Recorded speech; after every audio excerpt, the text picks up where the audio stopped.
Pourquoi et depuis quand t'es-tu installé en Guyane avec ta famille?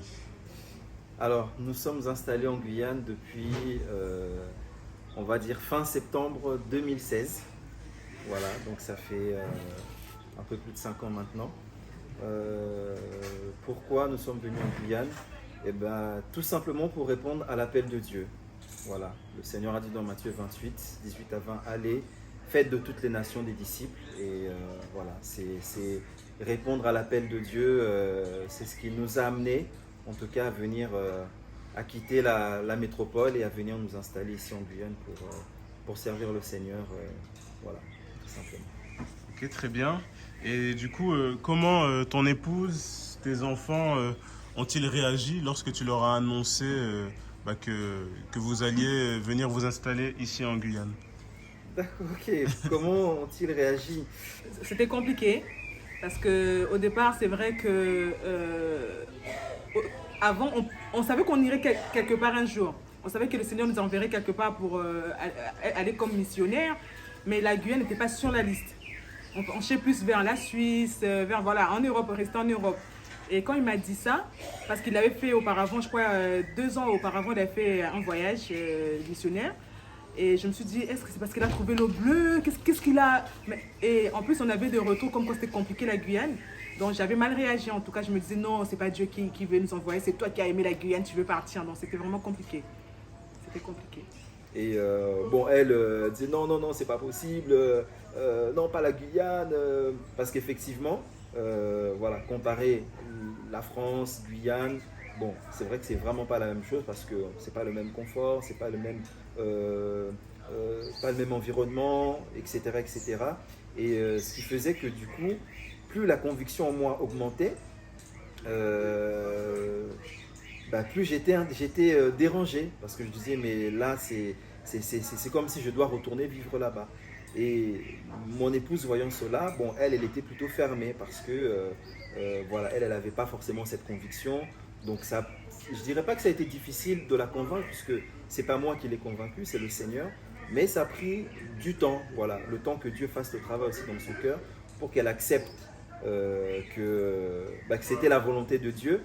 Qu'est-ce qui t'a fait changer d'avis et pourquoi tu as finalement accepté de le suivre? Effectivement, je me suis renseignée sur la Guyane et je me suis rendu compte que c'était pas un pays, comment dire, en fait, il n'y a pas quelque chose qui l'avait attiré charnellement. En fait, je me suis dit, c'est sûr que c'est le Seigneur qui lui avait mis ça à cœur parce qu'on a entendu qu'il y avait de la violence, il n'y avait pas des infrastructures pour les enfants, il n'y avait rien.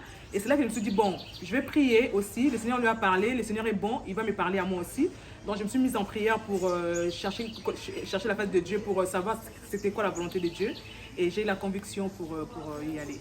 Voilà, et lorsqu'elle elle a compris que c'était la volonté de Dieu, c'est même elle qui me mettait la pression pour qu'on puisse partir. Quoi. Elle me disait, mais Ézéchiel, quand est-ce qu'on y va? Quand est-ce qu'on y va? Voilà.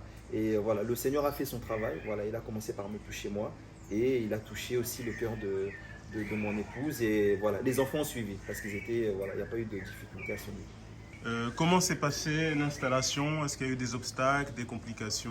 Est-ce que tu peux nous en dire un peu plus là-dessus? Alors pour l'installation, donc du coup voilà, j'avais un emploi, donc j'ai dû démissionner.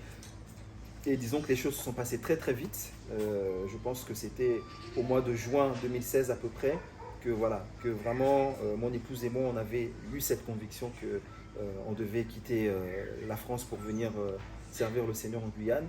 Et donc il fallait faire les démarches pour notamment la scolarité des enfants. En plus, on arrivait en fin de mois, fin juin, donc les écoles allaient fermer, etc.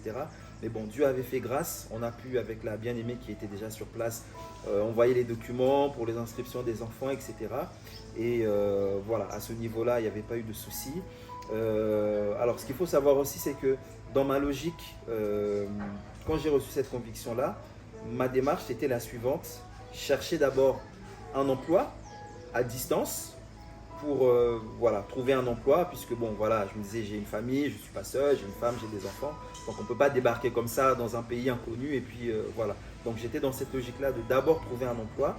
Et une fois que j'allais trouver un emploi, moi j'allais partir, soit on partait nous tous, ou moi je partais en premier, et les autres allaient me rejoindre. Sauf que, voilà, le Seigneur avait bloqué les portes, puisque bien évidemment, ce n'est pas la logique de Dieu. Voilà, moi j'étais dans une logique de confort, je quitte un confort, mais je veux aussi avoir un confort qui m'attend, alors que ce n'est pas la logique de Dieu. On se souvient que lorsque le Seigneur envoyait les disciples, il leur a dit, voilà, partez, ne prenez ni bourse ni sac, voilà. Et ils étaient partis, ils n'ont manqué de rien, voilà, ils ont fait ce que le Seigneur leur avait demandé de faire. Et quand ils sont revenus, le Seigneur leur a dit, mais est-ce que vous avez manqué de quelque chose? Ils ont dit non, on a manqué de rien. Et en fait, quand j'ai compris ce verset-là, j'ai dit non Seigneur, pardonne-moi, parce que moi j'étais dans cette logique de, il faut voilà, qu'il y ait un confort qui m'attende pour que je puisse lâcher ce que j'ai, alors que ce n'est pas ce que Dieu attendait de moi. Donc une fois que j'avais compris ça, j'ai démissionné, on est venu, on a vécu chez la bien-aimée, je crois 6-7 mois à peu près, et après le Seigneur a ouvert les portes pour le travail, s'en est suivi le logement, voilà, donc c'est comme ça que les choses se sont faites. C'est quoi ton rôle dans la mission, toi, en tant que son épouse? Qu'est-ce que tu fais? C'est quoi ton rôle? En fait, c'est vrai que la Bible elle nous dit que voilà, la femme voilà, c'est voilà, est complémentaire à l'homme. Mais du côté spirituel, je pense que individuellement, chacun de nous a une mission. Donc je me dis, le Seigneur nous envoie, c'est vrai que je suis sa femme, je le soutiens dans la mission parce que quand il va à gauche, à droite, j'intercède. Mais moi, j'ai aussi une mission sur le terrain dans le sens où je suis un disciple de Dieu. Donc pour moi, j'ai une mission sur le terrain, là où le Seigneur me met, que je sois en formation, que je sois au milieu des camarades de classe. Voilà, j'estime que j'ai un rôle à jouer aussi par rapport à l'œuvre de Dieu. Donc voilà, je l'accompagne voilà, en intercédant dans ce qu'il fait. Mais moi aussi, je sais que je suis disciple du Seigneur. Donc je me dis je suis en mission en Guyane. Donc par le Seigneur m'aime, je me dis je suis en mission. Et dans ce travail missionnaire, quelles sont les difficultés que tu rencontres quotidiennement, les blocages, quels sont les défis à relever, si on peut dire les choses ainsi? Alors, une des difficultés, c'est que, comment dire, les personnes ici, en tout cas ceux qui connaissent plus ou moins l'évangile, voilà, il y a cette notion d'électron libre. Voilà, donc je suis chrétien, je connais la Bible et je me gère tout seul.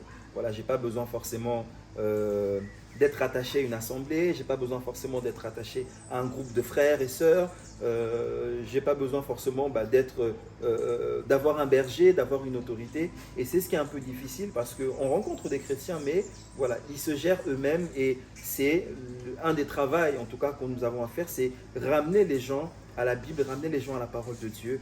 Voilà, la Bible dit voilà, qu'il est doux et agréable pour des bien-aimés de demeurer ensemble. Voilà, donc ramener les gens à cette notion de groupe. Voilà, en ensemble, on persévère dans la communion fraternelle, dans la prière, dans les enseignements. Et c'est ce qui est un peu difficile à faire ici, mais nous comptons sur le Seigneur pour voilà, faire comprendre ces choses aux personnes que Dieu met sur notre chemin. Gloire à Dieu. Et quelles difficultés tu rencontres, toi, dans ton rôle, depuis que tu es installée en tant que femme de missionnaire? C'est quoi les obstacles, les difficultés que tu rencontres? Alors, par rapport aux difficultés, c'est plus... en fait, j'ai remarqué que c'était comme... c'était un peu comme en Afrique, parce que je suis d'origine africaine. C'est vrai qu'au Congo, Kinshasa, tout le monde se dit chrétien. Et donc, je me disais, ouais, on va parler de Dieu, parce qu'on disait, si tu veux parler de Dieu, mais je me suis rendu compte que quand tu parlais au Seigneur, quand tu parlais aux personnes du Seigneur, les personnes disaient, oui, je prie, mais au fond, c'était pas ça. Et du coup, il y a eu quand même ce côté-là où les gens ont cru à un moment que non, tu avais l'impression que tu étais plus que, tu connaissais plus que. Et voilà, ça m'a un peu refroidi parce qu'on m'avait au départ dit que non, c'est facile de parler là-bas, il n'y a pas de restrictions pour parler, mais je me rends compte que les personnes, voilà, ils sont religieux en fait. Et quand tu leur apportes la parole de Dieu, il y a un peu, oui, je prie déjà, mais voilà, tu dis oui, mais tu es dans le péché, voilà, et voilà, voilà. Mais à part ça, c'est vrai qu'il y a, dans la vie de tout chrétien, il y a des hauts et des bas. J'ai vécu beaucoup de bas ici, mais vraiment le Seigneur a toujours été là et moi, dès le départ, quand je suis arrivée ici, je me suis sentie chez moi. Je suis guyanaise. Donc, Ah, Dieu. Amen. Et du coup, qu'est-ce qui te donne la force de persévérer? Qu'est-ce qui te motive après toutes ces années de travail sur place? Qu'est-ce qui me motive? C'est l'amour de Dieu. Voilà, la Bible dit que l'amour de Christ nous presse. Paul dit l'amour de Christ nous presse. Car si un est mort pour tous, nous devons vivre ou mourir pour celui qui a donné sa vie pour nous, dans 2 Corinthiens 5,14. Et pour moi, en fait, c'est une grâce de servir Dieu, que ça soit ici. Demain, le Seigneur peut dire, bon, voilà, tu pars à tel endroit. J'irai parce que je me dis, mais comment, voilà, qui suis-je moi, quoi, qui suis-je moi pour servir le Seigneur, qui suis-je moi pour venir dans un pays, voilà, alors qu'il y a des chrétiens ici, c'est vrai, il y a des serviteurs ici, c'est vrai, mais le Seigneur, voilà, nous a pris, sorti d'un endroit pour nous amener ici, pour qu'on le serve aussi. Donc, en fait, c'est un honneur pour moi de servir Dieu. Et voilà, c'est un honneur pour moi de servir Dieu, quoi. Donc, je me suis donné à lui entièrement. Gloire à Dieu. Et pour terminer, est-ce que tu aurais un mot d'encouragement, un conseil, une parole, soit pour les femmes en particulier, soit général est-ce que tu aurais un mot à nous dire? C'est vrai, comme j'ai dit au départ par rapport à la question de pourquoi j'ai suivi mon mari, c'est vrai que le Seigneur peut parle au mari parce que c'est le mari qui est l'autorité, qui est le responsable. On doit chercher aussi la face de Dieu parce que c'est vrai, c'est une mission. On ne peut pas partir parce que le mari a dit qu'on doit partir. Il faut qu'il y ait une relation parce qu'on doit avoir une relation personnelle avec le Seigneur pour aussi quand on est sur place, qu'on sache que oui, c'est vrai qu'on est venu parce qu'on va soutenir les maris, mais on a aussi un rôle à jouer nous-mêmes aussi en tant que disciples de Dieu. Et également, ne pas avoir peur de partir. C'est vrai qu'au départ, je me suis posé beaucoup de questions, mais il faut tout laisser. Mais il y a la famille sur place, mais comment on va faire? En plus, mon mari a été obligé de donner sa démission, donc on est venu, on ne savait pas comment on allait vivre, mais le Seigneur a pris tout en charge. On ne s'est jamais senti dépourvu, en manque d'argent, en manque de quoi que ce soit. Le Seigneur a toujours pourvu. Et même les enfants se sont sentis comme chez eux dès le départ, et pourtant ils étaient très jeunes. Donc ça montre que quand le Seigneur nous envoie quelque part, il a déjà tout préparé à l'avance. Et nous, on a juste à dire oui à son appel. Et voilà, il y aura c'est vrai qu'il y aura toujours des histoires, des problèmes. Mais quand c'est le Seigneur qui nous a envoyés à cet endroit-là, il est avec nous. Ça passera en tout cas, ça passera très bien. Et donc il ne faut pas avoir peur d'aller en mission. Et c'est le Seigneur quand c'est le Seigneur qui nous envoie, il a tout préparé et il sera avec nous quoi qu'il arrive. Et voilà, c'est son ordre d'aller faire toute la nation des disciples. Donc chacun de nous doit répondre à cet appel. Gloire à Dieu, merci. Amen. Et bah là, on arrive au terme de cet entretien. Est-ce que tu as un mot d'encouragement, une pensée, un verset à nous partager? Oui, je vais lire 2 versets. Pour répondre même à la question précédente, Josué 1, 5, où le Seigneur dit « Personne ne pourra te résister tant que tu vivras. Je serai avec toi comme j'ai été avec Moïse. Je ne te délaisserai point, je ne te délaisserai pas et je ne t'abandonnerai pas.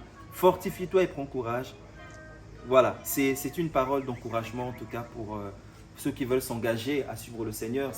Voilà, au-delà du contexte missionnaire, c'est voilà, servir Dieu, être là où Dieu veut que nous soyons. Et le Seigneur nous dit que voilà, il sera avec nous tous les jours.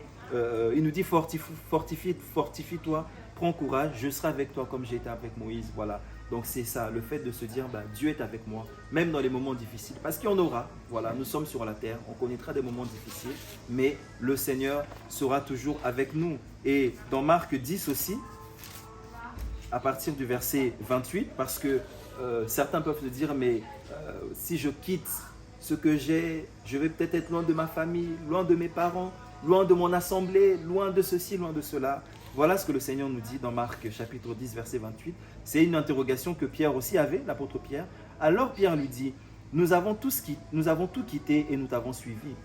La réponse de Jésus, c'est quoi? Jésus répondit, je vous le dis en vérité, personne n'aura quitté à cause de moi et à cause de la bonne nouvelle, sa maison ou ses frères, ses sœurs, sa mère, son père, sa femme, ses enfants ou ses terres, sans recevoir au centuple dans le temps présent des maisons, des frères, des sœurs, des mères, des enfants et des terres avec des persécutions et dans le monde à venir la vie éternelle. C'est vrai qu'on a quitté notre famille dans la chair, on a quitté les frères et sœurs, voilà, parce que même si on se voit par vidéo, etc., on a quitté voilà, peut-être le confort qu'on avait avant, les amis qu'on avait avant, mais ce verset-là nous rassure en disant que voilà, même si tu laisses ça, eh ben, tu vas retrouver des frères, tu vas retrouver des sœurs, tu vas retrouver des pères, tu vas retrouver des mères. Et c'est une vérité. Voilà, ici on a retrouvé des personnes qui sont comme des mères, des personnes qui sont comme des pères pour nous, des personnes qui sont comme des frères, comme des sœurs.